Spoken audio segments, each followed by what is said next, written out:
श्री हरि आप सभी को श्री पंचमुखी यक्ष विनायक तंत्र ज्योतिष समाधान केंद्र में आपका स्वागत है। विषय चला ज्योतिष शास्त्र का और ज्योतिष शास्त्र में काल सर्पयोग विचार। किसी भी जातक की पत्रिका में काल सर्पयोग बनता हो और उसी योग में पंच महापुरुष योग भी बनता हो तो पंच महापुरुष योग बनने से काल सर्पयोग का अशुभत्व भंग हो जाता है। और यदि कुंडली में काल सर्पयोग बनता हो और कुंडली में अशुभत्व योग भी बनता हो, जैसे गुरु चांडाल नंदी इत्यादि योग बनता हो, ग्रहण इत्यादि योग बनता हो, तो काल सर्पयोग जीवन में अत्यधिक प्रभावित हो जाता है और पीड़ा देने लगता है। काल सर्पयोग एक महत्वपूर्ण योग है। व्यक्ति को बार बार मंजिल की ओर खींच कर ले जाने वाला योग होता है। इसको समय समय पर इसका उपचार करते और कराते रहना चाहिए, उससे अत्यधिक जीवन में लाभ होगा।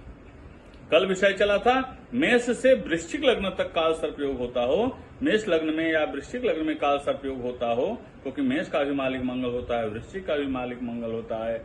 अगर इन लग्नों में काल सर्पयोग बनता हो तो क्या फल होता है, इसकी विषय की चर्चा चली थी। आज चलेगा किसी भी जातक की पत्रिका वृष लग्न या तुला लग्न की हो, वृष लग्न या तुला लग्न की पत्रिका हो और उसमें यदि काल सर्पयोग बनता है तो ऐसे जातक अपने रोजगार के विषय में प्रायः चिंतित रहते हैं। ऐसे जातक रोजगार के विषय में प्रायः चिंतित रहते हैं। उससे डर रहता है कि जो रोजगार का साधन उसके हाथ में है न जाने कब हाथ से निकल जाएगा।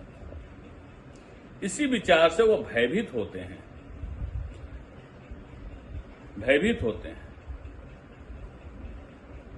जातक को विश्वास ही नहीं होता कि वो अपने मंजिल तक पहुंच चुका है और उस कार्य में 2-4 कदम ही आगे बढ़ाना है। आत्मविश्वास कम होता है, घबराकर उसी स्थान पर लौट आते हैं जिस स्थान से वो चलते हैं। इसका परिणाम यह होता है कि जहां वह पहले अपना पैर जमाए थे वह पैर के नीचे से जमीन खिसक जाती है, खिसक ही नहीं जाती, वह जमीन दलदल में परिवर्तित हो जाती है। इस तरह की आत्मघात करने वाली घटनाओं का वह बार बार शिकार होता है। इस तरह की आत्मघात करने वाली घटनाओं की बार बार शिकार होता है। वृष और तुला का मालिक शुक्र, यही वृष और तुला लग्न में काल सर्पयोग बनता हो तो फल है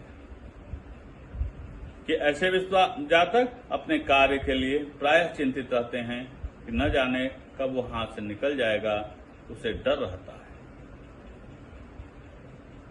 जातक को विश्वास ही नहीं होता कि वो अपने मंजिल तक पहुंच चुका है, केवल 2-4 कदम ही आगे बढ़ाना है। आत्मविश्वास कम होता है, घबराकर उसी स्थान पर लौट आता है जहां से वो चला था। इसका परिणाम यह होता है कि जहां पहले वह पैर जमाए थे वो पैर के नीचे जमीन खिसक जाती है, खिसक ही नहीं जाती, वह जमीन दलदल में परिवर्तित हो जाती है। इस तरह की आत्मघात करने वाली घटनाओं का वह बार बार शिकार होता है। अतः किसी भी जातक की वृष तुला लग्न में हो तो अपने काल सर्पयोग की शुभत्व विचार करते हुए इसके उपचार कराएं।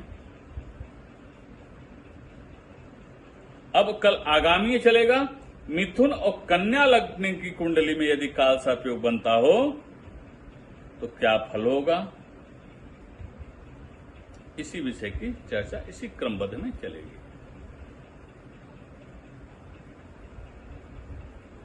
आप सभी को नमस्कार।